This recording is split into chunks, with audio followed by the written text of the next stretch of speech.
Hello, this is Charles Brewer, President of the Civil War Study Group at Lake of the Woods, Virginia. Welcome to this recording of our presentation on July 23rd, 2021. Well, good morning, everyone.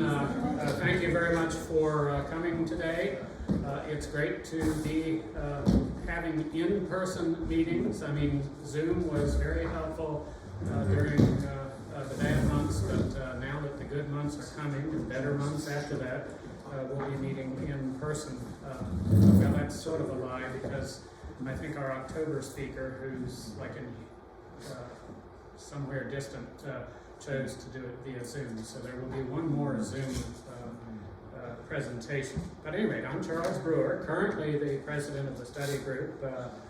I say that because I want my board members to know that I'm pulling a George Washington after 2 terms. I didn't stand for election again. But anyway, be forewarned, guys, and in the future, gal. But anyway, before I introduce our speaker for today, there are a few items I'd like to call to your attention. Next month's meeting on August 27 will be held downstairs in the lower level. If you don't remember how to get down there, information will be in the email announcing the meeting at the turn of the month. Our speaker will be Terry Winsell, who is Executive Director of the Central Virginia Battlefield Trust. Terry is a graduate of the University of Pittsburgh at Bradford, Pennsylvania, and holds a Master of Public Administration from the University of Alaska Southeast Juneau. That's quite a geographic stretch there. He writes for the Emerging Civil War blog, which is an excellent site. I've been on it many times, as well as serves as a member of the editorial board for the Emerging Civil War blog. This year is the 25th anniversary of the Central Virginia Battlefields Trust, one of the most recognized battlefield preservation organizations in the country. And as many of you probably know, they've reclaimed some land right around here, so they do good work. And Terry, during his presentation, will recount some of its accomplishments, including acquiring 36 acres of wilderness battlefield, which should occur sometime this year. And so that is great news indeed. So please mark your calendars and be there or be square, whatever. But anyway, our annual dinner this year, historically in the past few years, it's been in October, but quite frankly, as a selfish move, because my wife Helen and I hope to go on a postponed river cruise in France in the end of October. We set the annual dinner for the 24th of September, which is a Friday, our usual meeting date. But thankfully, ahead of time, Brian Richardson, the clubhouse manager, told me, by the way, there's a concert on the Point that evening. So we've changed it to September 23rd, which is a Thursday. If we can't be flexible, who can? So we'll be posting on the website and also sending out email details about that. So look at our website. Now that in-person meetings are resuming, we will resume sharing our books. Today we have a single box over here. Joe Rokas, our secretary, who could not be here today, brought this box, 2 months ago, because he was cleaning out his house, so it's been in my garage for 2 months. So we will add it to our collection. We already have 4 boxes down there, and so really it's going to turn into not a lending library. If you want it, take it. But in any event, we'll go on with that. So you'll see the books next month, and thankfully, because the meeting next month will be downstairs, those of us who set up these meetings will not have to lug them up the stairs, which they're pretty heavy, but I need the exercise. But anyway, our speaker today is Pete RAINEY. Many of you, if if not all of you know him. During his years at Lake of the Woods, he served on the board of directors, holding several positions, including, I think, treasurer. So he knows where all the money goes. In addition, Pete has spent some of his retirement digging into not only his roots, having Spotswood blood coursing through his veins, but also in studying the history of this area generally and more specifically the Civil War. He is one of the founders of this group, the study group, and is currently our chairman emeritus. He doesn't know this, but we actually abolished the position of chairman. So he is our only chairman. But anyway, as mentioned on our website announcing this meeting, he is the author of several books. So look at our website. It'll still be, that information will still be on there for a day or two. But anyway, now please give Pete your undivided attention, and I will give him this pointer.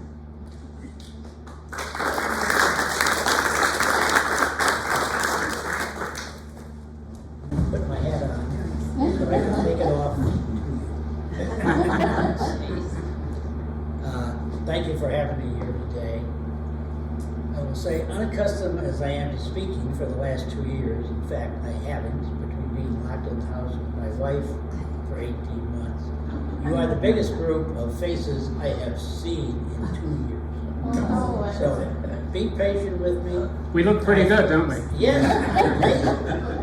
I have 2 bad habits. One is hitting the wrong side of the clicker. Okay, but we are that. The other is I had to force myself on some of the slides to shut up. And there's just so much to say that we can't say it all today. What got me interested in this was the work I've done on Gordon's flank attack, and finding out that General Gordon became Senator Gordon, and of course General Grant became President Grant. And I started researching what they wrote years after, along with some other of the folks that were right here. Now why focus on this and those two? Because I have to keep it small. I'm not a big writer. I'm not a Grant's campaign from here down to Appomattox kind of a writer. I like to focus on little things. This is only a 4-hour on the battlefield, and it's only 2 square miles. And very little of it was not in Orange County. Most of it was right in the Lake of the Woods, all the way down to where the battlefield is today and beyond. Looking at 40 years of people saying this is what happened, they know. Well, first thing you find out is that the only eyewitnesses were those that survived. And it's a real problem. And I'll show you a couple of real gaps in the whole of history, because some people didn't survive that knew what really happened and why they did it. Only eyewitnesses could write nonfiction, not be confused with not eyewitnesses only write nonfiction. A lot of what these eyewitnesses write is to their benefit and not to the benefit of history. And what they tell can be very different as time passes. Now, the real heart of the story is only in America does the victorious General Grant become president. That's not so unusual. The humiliated General Taylor becomes a town mayor. That's kind of strange. But also the losers become senators. I don't know if, what, French Revolution, whatever. I mean, all the civil wars in all the world. Where are the losers not just either kicked out of the country or put away? But in America, they all get together after about 25 years, and they kind of work together. Kind of like today, they kind of work together. All right. We also have General Early, what I call the unelectable General Early. His problem is he never signs the oath of allegiance. He gets the hell out of the country. Doesn't come back for several years. Finally, he comes back and nobody bothers him. And he writes a lot, and he becomes a leader of the South Shall Rise Again. Okay, all of these people leave a record on 6th of May or around 6th of May, and their memoirs of that night decades later. And then I augment it with a few other writings to fill out the story. If you don't know about the official records and you're interested in the Civil War, it's worth getting on the internet the official records of the War of the Rebellion, and especially the Cornell University website. That's how many volumes there are. One of those volumes is where you find the Battle of the Wilderness, but you also find correspondence from the people who were on the battlefield in other volumes. The beauty of it is the whole thing can be word searched. So if you want to look for I'll talk later about this guy, General John Stunner. You want to look for what he had to say about his part of the battle, and you do word search, and you find out he's not mentioned. But we do find out later what he did and how he did it, and I'll explain to you why I found out. All right, this is the battlefield. It's 2 miles from Gordon to Grant. The Route 3, Route 20, that area where the battle takes place. That area, total area is 2 square miles. All right, you know where Grant's Knoll is? Oh, sorry. Come on. All right. Grant's Knoll is up in here. Flat Run is over in here. This is where the park is. You can't see the resolution here, but Sedgwick has 3 lines of battle. This part is dug in, this part is not. Ewell, Confederate Corps commander, his line actually extends over across Route 20. This is all Sedgwick. This is where Warren is. Sedgwick has 22,584 troops. These guys were fanatic on musters. They were fanatic on documenting. So this actually is how many came across on the 4th and 5th of May. By the time the battle starts down here, he's at least 3,000 short of that. Ewell's got about 13,000. There's nothing written by Ewell or any of his generals what the count is. This is all from various other secondary sources. So he's got roughly half the troops, maybe a little more than half, but he's spread out in a longer line. And his line is basically 1 deep. However, these guys have very little combat experience. They've got a bunch of cannoneers from the forts of Washington. They finally decided that Washington will not be invaded in 1864. So they give these guys rifles. No training, just carry the rifle. And they march them down here under General Meade, and they start putting them places. One of the places they put them is right out here. Ewell's Corps, very, very experienced. These guys are masters at defensive warfare. They are totally dug in within hours. It's the second day of the battle. These guys have started digging in the second day. No one down here ever gets dug in. They might use a fallen tree or two as cover. Gordon is going to have 2,500, roughly, troops. He started out with 5,000 back in a year and a half ago. Not all the casualties, many just gave up and went back to the farms. It's May, it's time to do some planting. This guy Johnson, he comes up from North Carolina. Now there's a lot of stories, myths about they marched for 18 hours straight. They're marching at 20 miles an hour or whatever. But they do get up here at noon on May 6th, and they are exhausted. They're over at Flat Run Farm. If you're familiar with the farm right across from the main gate. He brings 8 cannon with him, and some of the shells were found over on the other side of the lake. They didn't quite get to the battlefield. But we've got a cannon shell in the cabinet there. that came from one of his cannons. Oh, I'm sorry. This is the wagon train. There's 4,000 wagons. This I roughly counted, this is like 600 of the 4,000. Somebody made the statement that if you lined them up, all 4,000, one behind the other, and decently spaced, you would have a train that starts in Washington, D.C. and arrives in Richmond. This is how the North Army, the Army of the Potomac, fights. They move their entire supplies with them. He's got roughly 3 days of munitions, maybe 5 days of food. They carry their own cattle. Across 5,000 cattle came across Germanna Ford. And we'll talk about the importance of this train, because this is the real story of the battle. All right, let's look at the players. We all know Grant, Army Potomac, Meade.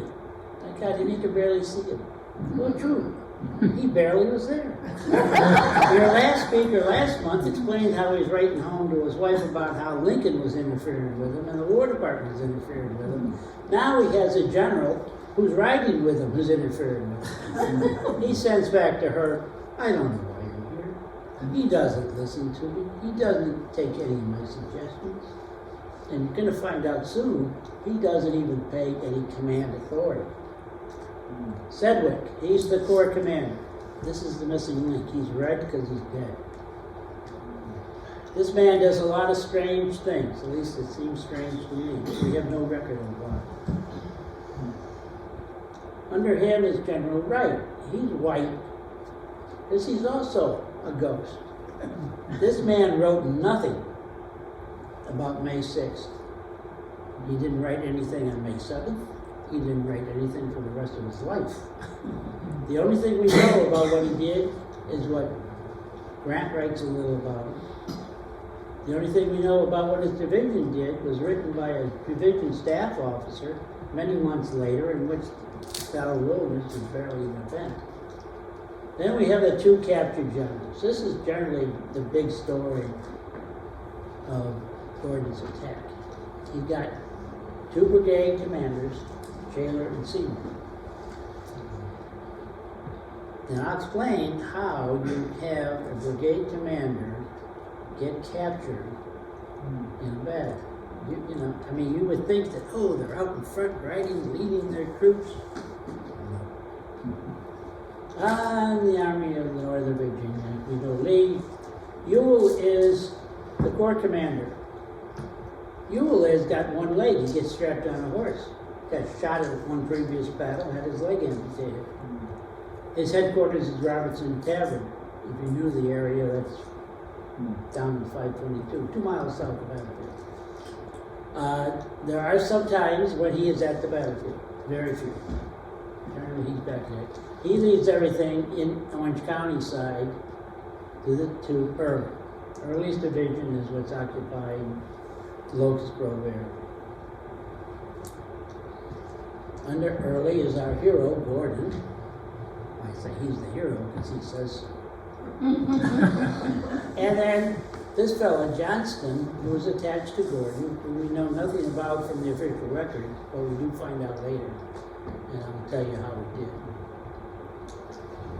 All right, now I call this almost all you need to know about Gordon's flank attack, and it doesn't talk about Gordon at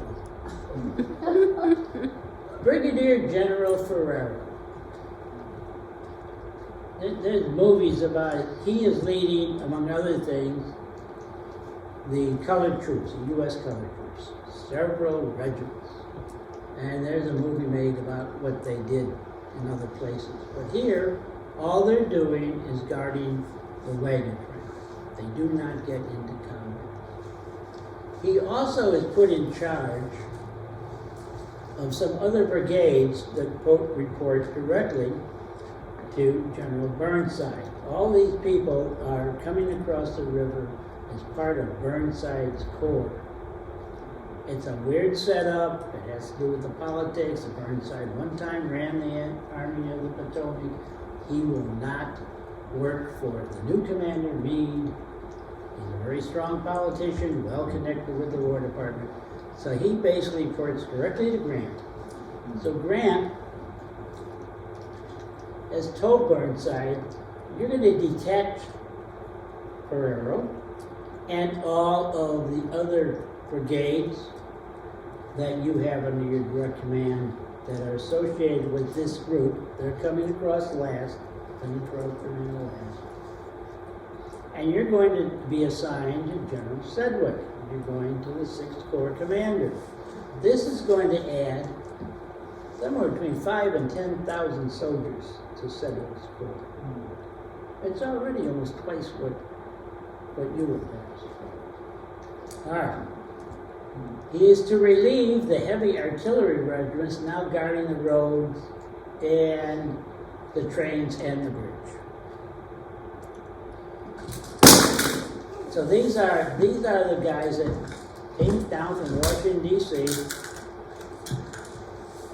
and were given rifles to carry. They had been just watching the horses and the wagons. Now they're going to be relieved and they're going to be put under Sedgwick to go do something. All right. He directs all the trains to move across to this side of the river and park them. That's that picture I showed you. They're parked right outside the main gate, several hundred of them.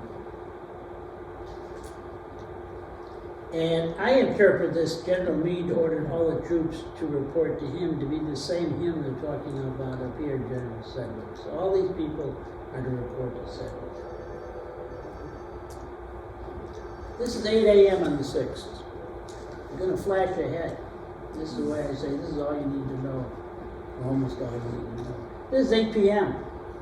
Grant now is sending an order to Ferrero. He has bypassed me.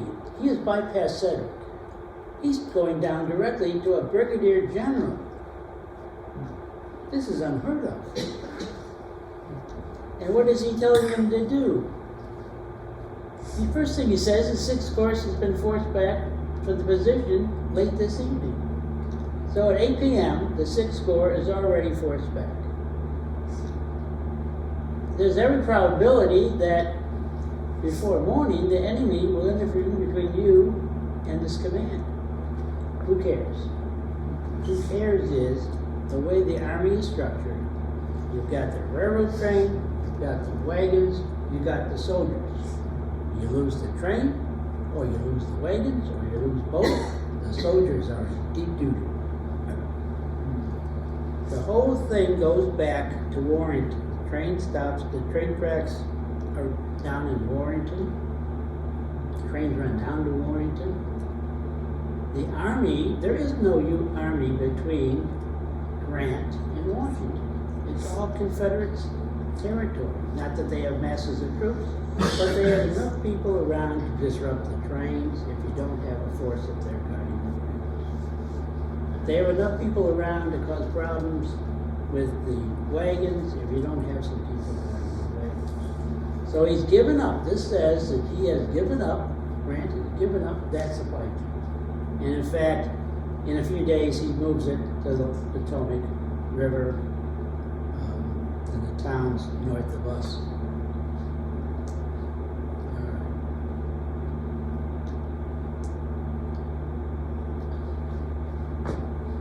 You are to move the trains down here if you're in trouble. Now, 1 hour later, move your troops with everything at the river up the Blank Road to this place. You must move immediately. Oh, man. By 9 o'clock, something terrible is going on. So here is where he is entirely giving up on Orange County. He's moving this whole battlefield back. It ends up going back right behind Section 13 where the hills rise up. That's where he starts to establish a line. And everything down there is moved back. Everything over there.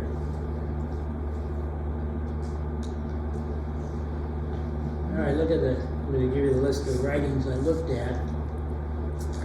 Grant, this is on 1864. There's a message to Lincoln on May 5th, and I'll spend some time on this. There's his orders on May 6th, which you've seen, and the report the next day. And you'll see a strong contrast between the report and the order. Sedgwick are framed in black. He writes nothing, can't write anything. Spotsylvania County, the courthouse battle. Sniper gets him on May 9th. Horatio Writer, I told you, never wrote a word. Here's the date for the division report written by a staff officer. The following November. These are the two that are captured. He writes a report in 64. It's very short. It's very honest, but very deceptive. This is, the other one captured is Alexander Shaler. He has a diary entry that also is a little cryptic. All right, now, this is going to take a while. First, we start with Henry E. Wing, war correspondent in the New York Review. Henry's quite a character. He was a soldier in the Army in North Virginia, Army of the Potomac.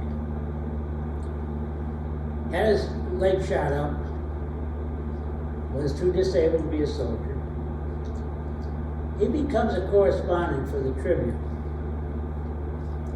Now, war correspondents, you would think, would be, as we've seen on TV with Afghanistan, with Iraq, the war correspondents right there with the troops. There's a problem with that. The problem is that there is no radio, there are no telephones, there are only telegraphs for the generals in the line to communicate back to the president what's going on. And all telegraphs are run by the Army, so they must go through the War Department. So Lincoln only knows what the War Department tells him. The War Department only knows what the frontline generals tell him. The war correspondents who go down to the line, they come back and they get it in the newspaper. So the first time Lincoln sees it, the first time the Secretary of War sees it, it's in the newspaper. They're mad. The War Department declares that war correspondents who go down to the line are spies. You can be a War Department, you can be a war correspondent as long as you stay in Washington. But if you go down to the front line, you're a spy, and if you're caught coming back to Washington, you can be executed. This guy comes so close to being hung when he gets back into Fairfax County. All right, let's go back to the story here. Henry is in the camp on the night of May 5th. Grant calls him in, he knows he has a war correspondent, and he says, you expect to get through to Washington. What would be the problem? Well, the problem is, again, the Army presence is right down here along the Rapidan River, and the fort's in Washington. And in between that, it's all Confederate territory. It's not that there's an army there, but there's enough militia, bandits, whatever you want, rebels, whatever you want to call them, that there's more than enough people looking for people coming up from the battlefield, finding out if they're bringing any messages and causing harm, at least stealing a horse, whatever. Henry replies, that was my purpose, and that I shall start at daybreak. That's daybreak of the 6th. Now, the events on the 5th are a stalemate. If anything, it supposedly, or what you read, is that Grant was between surprised and disappointed that he's in the wilderness the night of the 5th, that he hasn't been able to get into Spotsylvania County yet with much force. So, that was my purpose, that I will start early at daybreak. Then Grant whispers in, well, if you see the president, tell him for me, whatever happens, there will be no turning back. When I got a hold of this little book, When the Wind Kissed Me, and read all this, it was quite a shock. You don't find anything like that in the official record. The book doesn't get published till 1913, 1 year after this man is dead. How many decades after the war was that? in my mind, this totally changes the story of Gordon's point of attack. Because in Gordon's mind, what would have happened would certainly have forced Grant, Meade, the Army of the Potomac, once more back across the Rappahannock River. All right. It's a little hard to read. You've seen his orders. This is another order. This is coming out of Meade's staff. It's 11:30 at night. It's a General Ward, because God knows where General Sedgwick is. They can't find him. But Warren is over on the other side of 20. He's got a full corps over there. The Major General commanding, that is Grant, directs me to say, I'm sorry, that's Meade, directs me to say that General Grant is very anxious that the new line should be occupied before daylight. So Meade's staff is sending a letter that says that Meade is forwarding the words of Grant. I mean, the man is really humiliated by Grant. He could have just have given the order. All these people that the order goes to work directly for Meade. And it's 11:30 at night. 11:30 at night, they still are not organized. The so-called battle that only lasted an hour or so before the sun fully set, it's still going on. All right, here's the report. Milroy's old brigade, that Seymour just took command, one of the generals that gets captured, the day before. And the command he got has got a bad reputation. All right, was attacked, gave way in the greatest confusion, carrying good troops with him. The good troops that were right next to him were these cannon jocks who carried rifles. First time in battle, first time they ever shot anybody. Had there been daylight, the enemy could have injured us very much in the confusion that prevailed. They, however, instead of getting through, attacked General Wright's division of Sedgwick's Corps and were beaten back. And these two generals taken prisoner. This doesn't make any sense. Instead of getting through the break being the flank end, the right flank end breaking up. They were beaten back, but they did get 2 brigade commanders.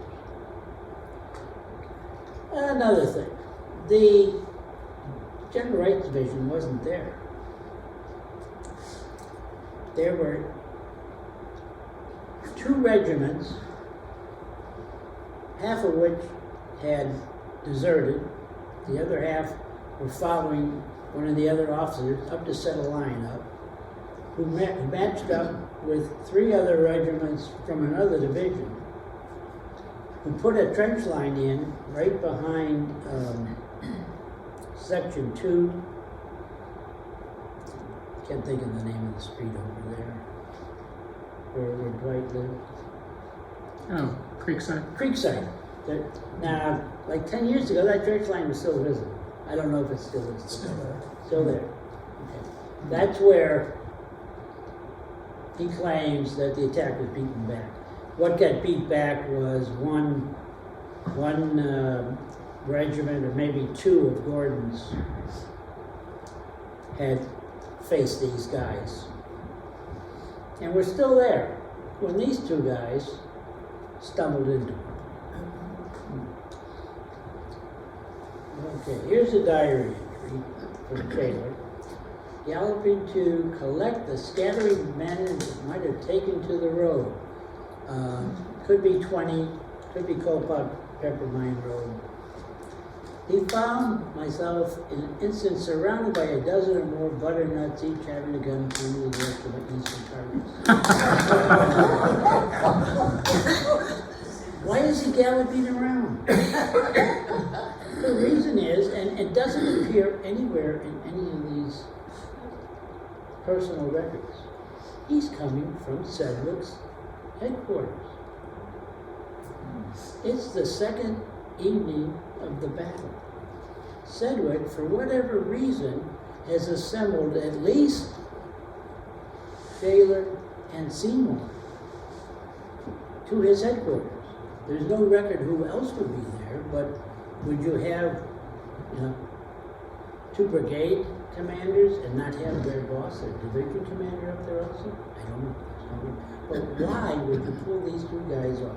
Oh, and by the way, you ordered your front line to stack rifles and make fires. You can have coffee. This will be the first hot meal they're going to have in 3 days. They had just shot at each other for like 12 solid hours from like 6 in the morning to 6 at night. And now Sedgwick decides nothing else is going to happen. One of Sedgwick's staff writes that just as they were getting ready to have the meeting, they heard this bang, bang, bang, and these two guys jumped on their horses and started going back to the front. By the time they get back to the front, what they run into is one company, this company goes back to the Roman times, it's 100 men. Well, this company is about a dozen now in 1864. The Confederates were not able to draft, they were not able to restock. They depended upon the residuals that had been there for over 2 years of combat fighting to go against full companies of Union troops that never shot a rifle until today. And they usually matched them pretty good, but that's what happened. Another interesting story, there's a whole book written about this. Shaler's horse was a racing horse, thoroughbred, known by everybody in the country, both sides. So Gordon, the company under Gordon, takes the horse and gives it to Gordon. Now, I don't know what time this is. It could be 7, could be 8. Time is very difficult back here. You can have a battle going on between two groups, and they're an hour off when the battle started. I think a lot of it has to do with pocket watches set. If it came from Maine, you're in one time zone now. If it came from Illinois, you're in another. Not then. Time zones weren't created for another 20 years. So everything was based upon, everyone knew when the sun was at its peak, whatever time the season was, that's noon. And it stayed that way no matter where in the country. Okay. Seymour's report's a little more succinct. Near the termination of this attack, while riding toward the enemy to assert his force position, I was taken prisoner. I think, this is my comment here, I think what he meant by termination of this attack was the fact that his brigade was gone. So it would be the initial, this would refer to just a few minutes when the 5 brigades panicked. Gordon had pulled 400 men out of his regiments and given them, and they were designated sharpshooters. So he had this sharpshooter brigade of 400. And the rest of the forces, the rest of the 4,000 or so men were behind them. They came out of the forest. They're looking over here at the Union silhouetted against all these campfires. 400 shots, maybe coincidence, 400 died. And they did the final count at the end of the battle. Unfortunately, these guys were supposed to behave themselves and wait for the order. The sharpshooters were supposed to reload, shoot, and then, well, before these guys could reload even once, they were knocked over. The whole group was so enthusiastic they went on. And they call it chasing rabbits. Union troops dropped 5,000 rifles in that battlefield within minutes.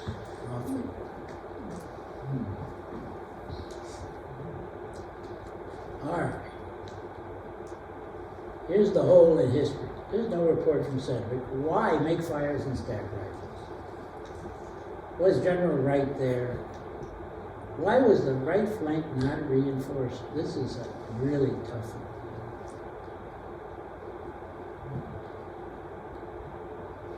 None of those troops that came from Burnside, none of the colored troops engaged in the battle.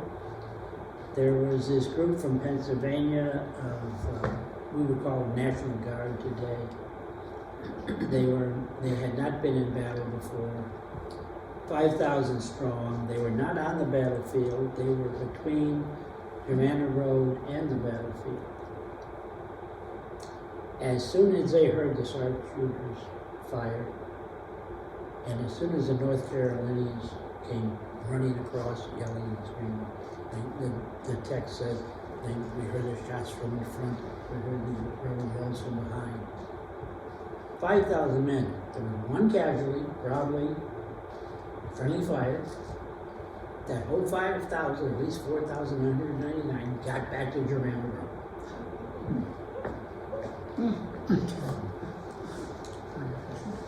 All right, let's look at the politicians.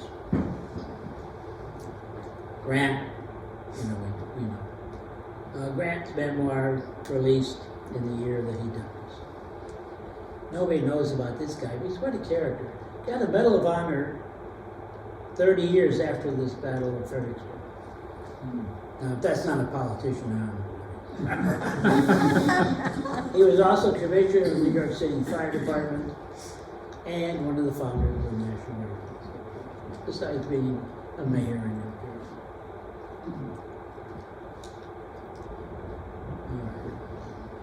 Battle of Wilderness appears in chapter 50 and 51. Interesting comment, Mark Twain, Samuel Clemens. He makes a point of the fact that the wilderness and informatics information is in Grant's own words. It was dictated verbatim. So you're reading what Grant actually said, not his interpretation or somebody else. Late in the afternoon of the 6th, Early came out from his lines in considerable force and got upon Sedgwick's. Notwithstanding the precautions taken, created considerable confusion. There is no testimony confirming there were any precautions taken. There's lots of testimony about these guys in the right flank all day long, bitching about where's the support, where's the help. Early captured several hundred prisoners, among them 2 officers, general officers. The defense was vigorous. At night coming on, the enemy was thrown in much confusion as our troops engaged with. Early says in his memoirs that if we had discovered the confusion was lines, we might have brought fresh troops to his great discomfort. What you have, and it starts around the 25th anniversary of Gettysburg. This is a little earlier. But you have these official records starting to be released. You have Early's books being distributed. You have, at this time, in the 1880s, the Union officers and men, and the Confederate officers and men, starting to read the battle from the other side. There's a crossing. History starts getting a little bit confused. Maybe not. Educated. But anyway, the history from then on, that's written from then on, is not just a Union. It's always a mix of Union and Confederate. Now, why it's repeated in the next book, in the next,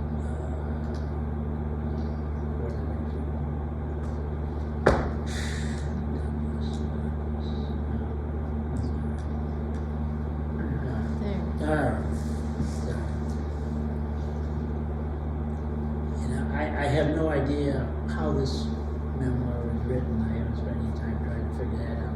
But in the next chapter, it just only references the battle. It's in the evening, the enemy carrying advantage or speedily repulsed. I mean, same kind of words as you had from the official report, speedily repulsed. here's Shaler now. I'll point out down here. Shaler gives a speech at the 25th reunion at Gettysburg. There were a lot of speeches given. His was written down. This is from page 32 of 198 pages. This guy talked for like 3 hours, non-stop. He had become the de facto general of, under the group in the Grand Army of the Republic that came from his old brigade. He was still the brigade general. There's pieces in here. Much anxiety was felt throughout the day for the safety of this flank, which was practically in the air. Headquarters was repeatedly called to its witness, but for reasons unknown to the speaker, the troops were not sent. He goes on to say that officers and men from 3 regiments were captured, many killed and wounded. The brigade commander, in reconnoitering on the borders of this road, this sounds very much like from his diary, much more than caution, rode into the enemy's lines and captured. At least they're no longer vagabonds, only a dirty dozen. This terminated his services. This is far more truthful than what we heard from Brand. There is a lot of evidence besides just this, that hour after hour they were either protesting that they were being sent to slaughter against this wall that the Confederates had set up, or they were begging for reinforcements. All right, let's look at the Northern Virginia generals, starting with Lee, who died soon after the war, and we have his orders, we have a report. Ewell, we have a report, 65. Early, we have a memoir written in 66, and we'll talk a lot about that. Gordon has a report, very timely. You understand that at the time, in 1864, the Battle of the Wilderness and Spotsylvania Courthouse were not considered 2 battles. It was considered 1 battle. It basically had a day off on May 7th. And up until it became clear that the Union was going to win, and Gettysburg count was less than the count of those 2 battles together, then they created 2 separate battles. So the biggest count was that. Now,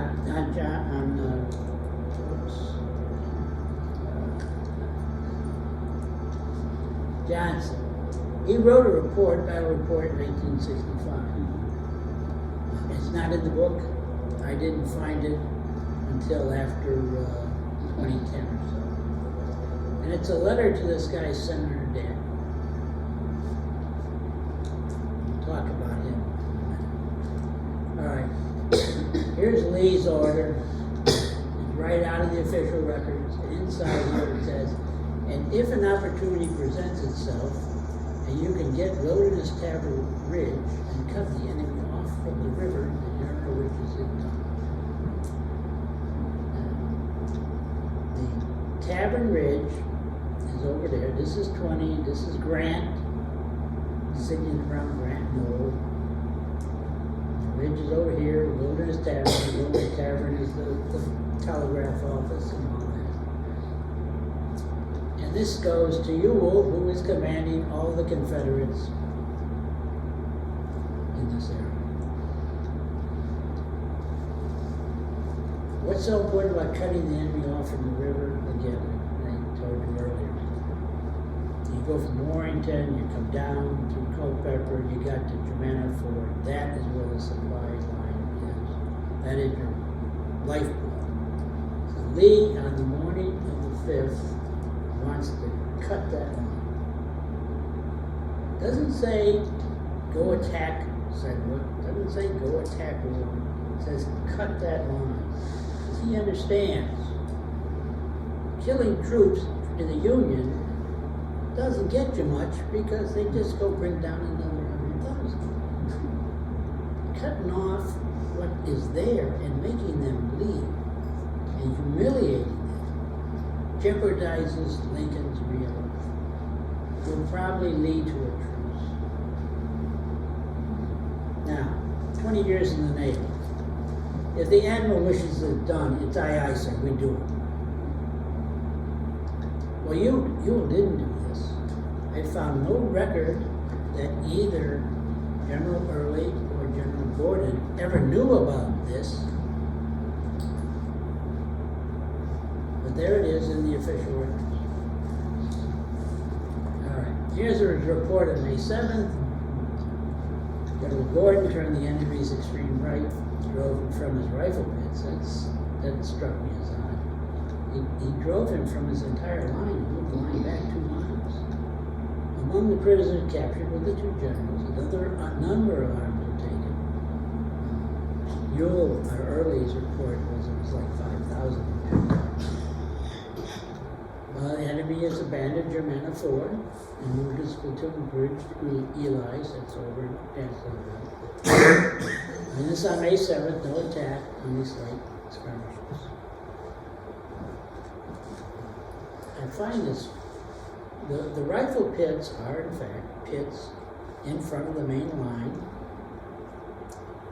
The Sedgwick would send 3 to 5, maybe half a dozen into a rifle pit. They would kind of a tripping wire, let us know if the Confederates are coming over their wall. They built this long wall. And the Confederates, sharpshooters, would sit up in the trees and kill these guys.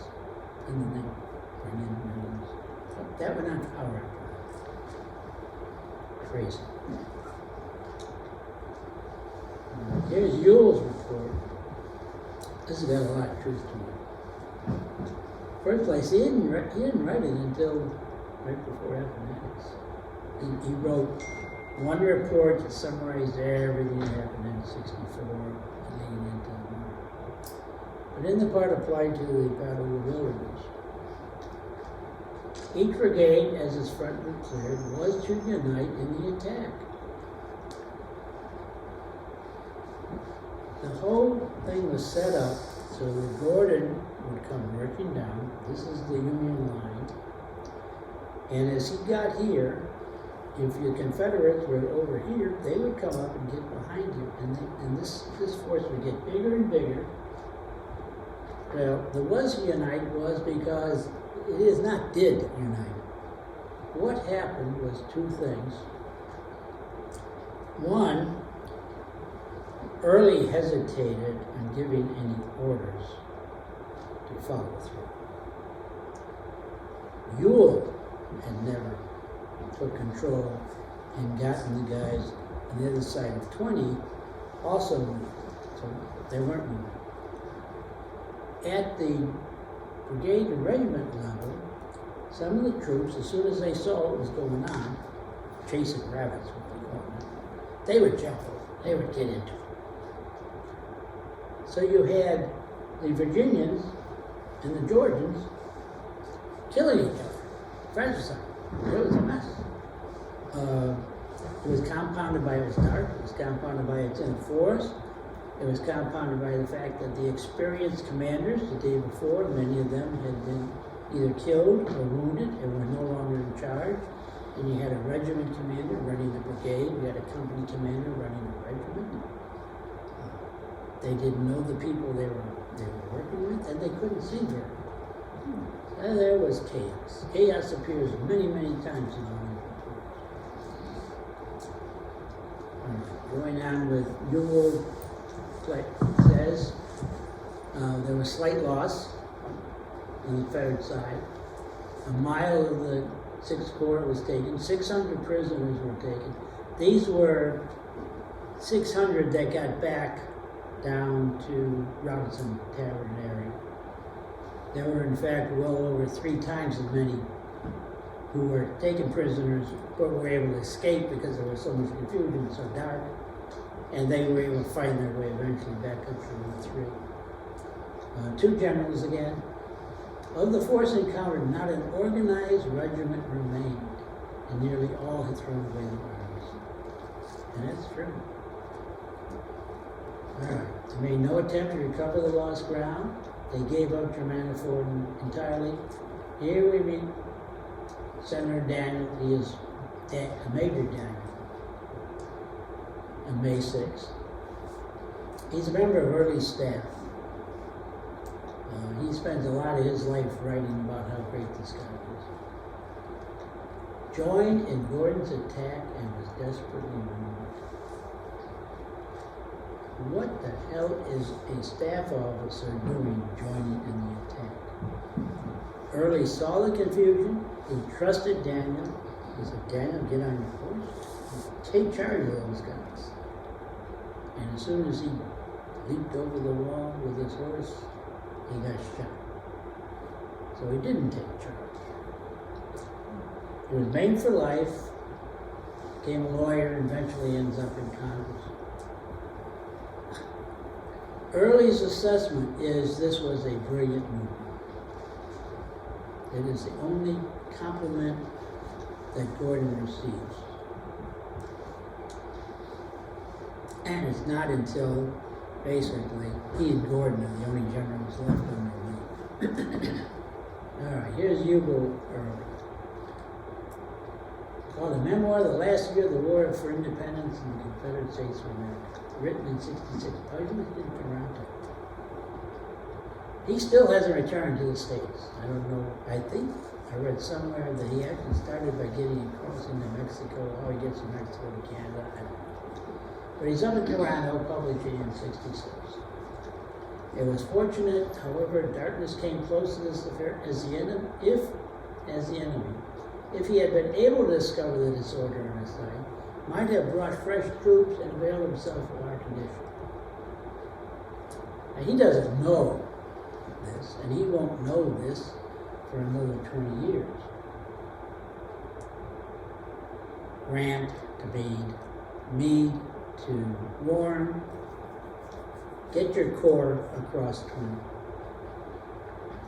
The whole part of Warren's corps that was facing the part of Ewell that was across 20, instead of facing Ewell, turned toward 20, moved across 20, started shooting the cannons into anybody over there that was in the skirmish. Message went out down to Hancock, Chancellorsville. Send us so many thousand. Now they were, what, an hour to get there walking? I mean, I don't care how fast they run. It's a while to get to Chancellorsville from here. In fact, there was a big group from Warren, and the men themselves write a lot about how scared they were. They had not faced combat before. There had not been much action over where they were up on Route 3 in Spotsylvania. And they were just waiting and waiting. And finally, remember Gordon got that nice horse? 10 o'clock at night, Gordon stumbles into these guys. They're from Warrensburg. And they start questioning who goes there, who are you. And Gordon turns to the fellow who's with him and says, "You better leave, better get out of here." And he says, "That horse saved us," because it was a thoroughbred. Gordon came that close, getting captured or killed. You don't find that too often. All right, a couple minutes about John Warwick Daniel. He was senator of Virginia from 87 to 1910.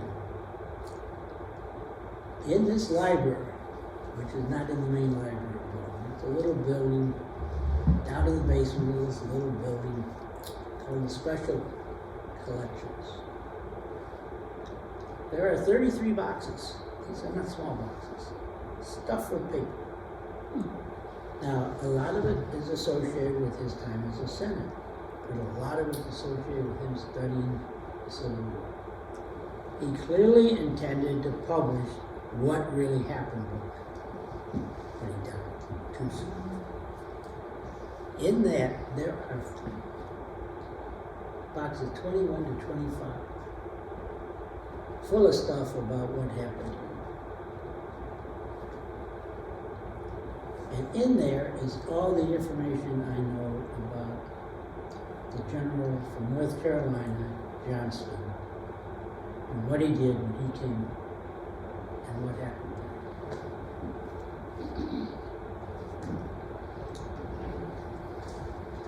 All right, Gordon's report is very timely. It's very blunt. I must be permitted in this connection to express the opinion that had the movement been made at an earlier hour and properly supported, it would have resulted in a decided disaster to the whole right wing of General Grant's army, if not its entire disorganization. The man has no humility. He doesn't mind telling his bosses that they're full of it, that only he knows what to do, and criticizing what they did. But half of it's true. I mean, I don't think, if it had been much earlier, there wouldn't have been any stacked rifles and campfires. So it might not have been so easy for him. But also, if he'd been properly supported, clearly it would have been much more disastrous to Grant. Now let's look at the politicians. Well, Lee dies soon after, but his memoirs are published in '86. None of us here would be confused by that, but I'm sure there's plenty of people that assume a memoir is a memoir. Jubal Early, the unelected leader of the South Rising, yet he lives a long time. He lives to 94. His manuscript, which he had put together in '94, but it wasn't published until 1912, tells a lot about how he felt about what really happened. And Gordon writes his famous Reminiscences, 1903, while he's alive. This is all Gordon. There's no ghost writer. There's no Samuel Clemens. And it reads very much like it's all Gordon. Right. In Lee's memoir, now we know from 65 to his death, he started twice to write a memoir, but never got along very far. If any of this comes from that, I don't know. But while the battle was in progress on our right, a spirited combat ensued between Barry Ewell's and Sedgwick's corps, which terminated without important results. That's a mistake. General Grant, being satisfied no further attempt to dislodge Lee would be, any further attempt would be fruitless, determined to draw him out by changing position. Therefore, on the 7th, he made his preparations to withdraw his sponsored quarters.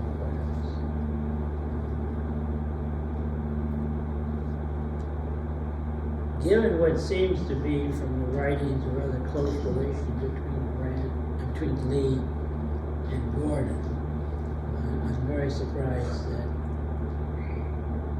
that gets attributed to something called the Memoir of Lee, albeit written decades after he died. Here's Ewell, getting published by his niece, 1912. It was not until then, May 7th, that we ascertained the full extent of the success attending the movement the evening before.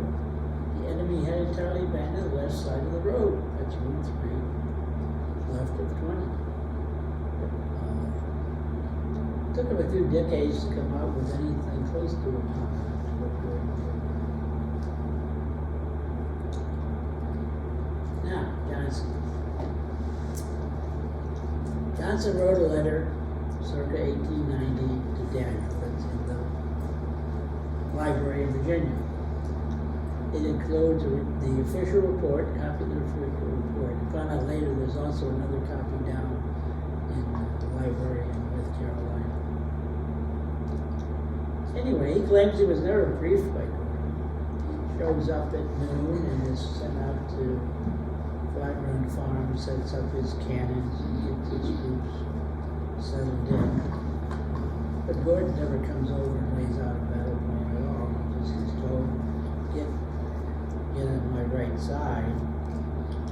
gets him further away from the battle line. Follow me. Many of his companies chased Union soldiers all the way up to Gordon Commander Road. Others go to Route 20. A lot of what is written about his units is written by his soldiers. And it's all available on the internet.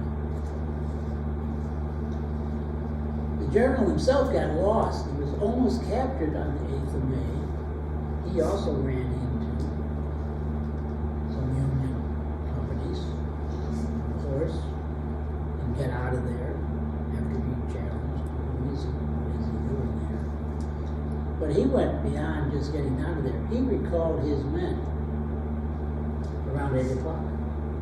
Now, about 8 o'clock, shots are coming through the tents in the hospital in Spotswood Park, i.e., right close to the wagon trains. Some of his men report seeing the wagons and were ready to attack when they were told by their officers they are being repelled. That's how close they came to finally executing the order, albeit they didn't know it, that Lee had given the morning of the 4th. It's funny how things, the coincidences that change history are sometimes. Some of the companies never got the word to fall back, and they spent the night near Route 20. There's a group from New Jersey right at Route 20 on the battle line. Were not attacked. The attack didn't get that far, didn't get across Granite Road, basically. And they laid down toe to toe. So you had half of them this way and half of them that way. They didn't know where they were going to get attacked. And finally, at midnight, they were told to muffle the canteens, get up and quietly walk out. I mean, they took their time. Along Route 20, there's some guys from North Carolina keeping their diary entry. They hear these guys from New Jersey going by and say they're going to keep quiet. They aren't going to do it. All right. And we know that his 8 cannon were used at night because we have one of those. Then we have Gordon's book. All intelligent military critics will certainly agree that such an opportunity is here presented for the overthrow of a great army, no longer attacking a corps, no longer attacking the front line, has really occurred in the conduct of war. The failure to take advantage of it was even a greater blunder than an untimely discretion would check the sweep of the Confederate lines upon the Union lines the first night at Gettysburg. Here he's talking about an incident on Ewell where Ewell did not continue an attack that he thinks Gordon put him on. Bottom line, what could have been? If the flank attack had concentrated on going to Wilderness Tavern instead of worrying about the battle line, let sharpshooters take care of keeping the battle line. Let Early keep pressing on that battle. Gordon had gone from the bridge, and Ewell had released his corps, especially the ones on the other side of the it would have been an entirely different result. But it wasn't. That's not what happened. What was, there will be no turning back. And this, I think, is the real story of Gordon's flank attack. No matter what the outcome was going to be, Grant was going to stay there and take it. And I think he demonstrated after this in several other battles that when he said he was going to take it, he means his troops were just going to take it. He wasn't going to let them walk. He wasn't going to let them go. And last but not least, we all have to remember where we're living. There are several hundreds, if not thousands, of skeletons under our feet.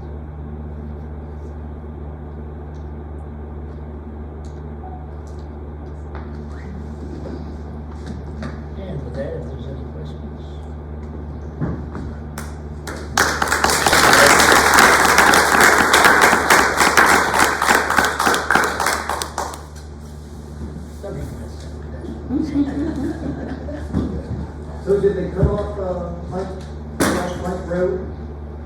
Excuse me? The Confederates were able to get across Plank Road and how far toward Route 3? No, not until Grant had evacuated.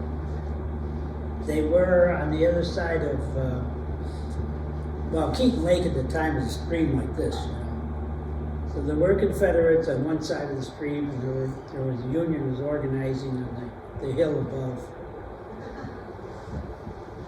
But that was a small force. The main forces were the Union was pulled back across Wilderness Run, and the Confederates were pulled back down south, down to where the battlefield was. And then the Confederates moved, and the Union moved that way around to Spotsylvania, and the Confederates moved that way.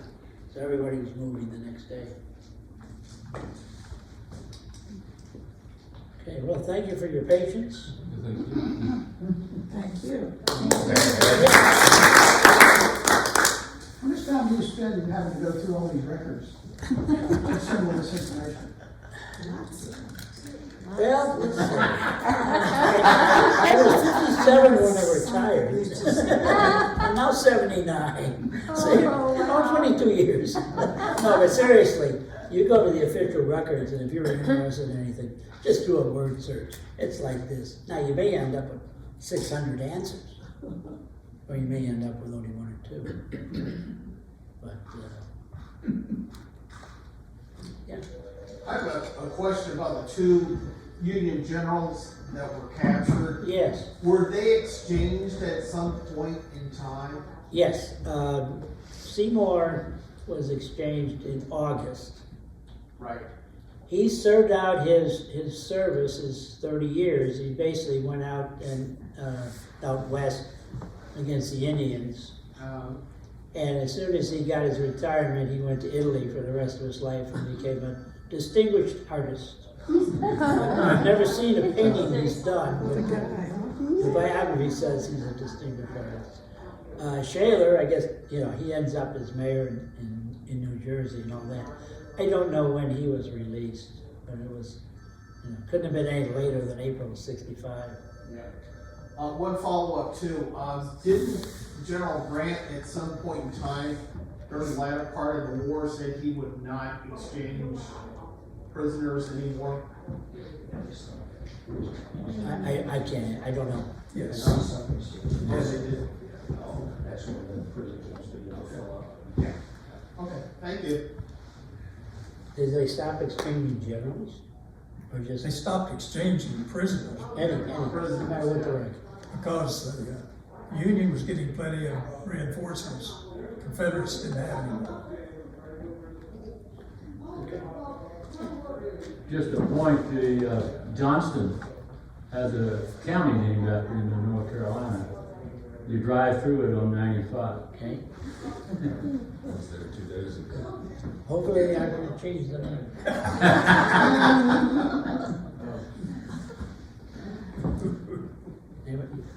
Well, thank you very much.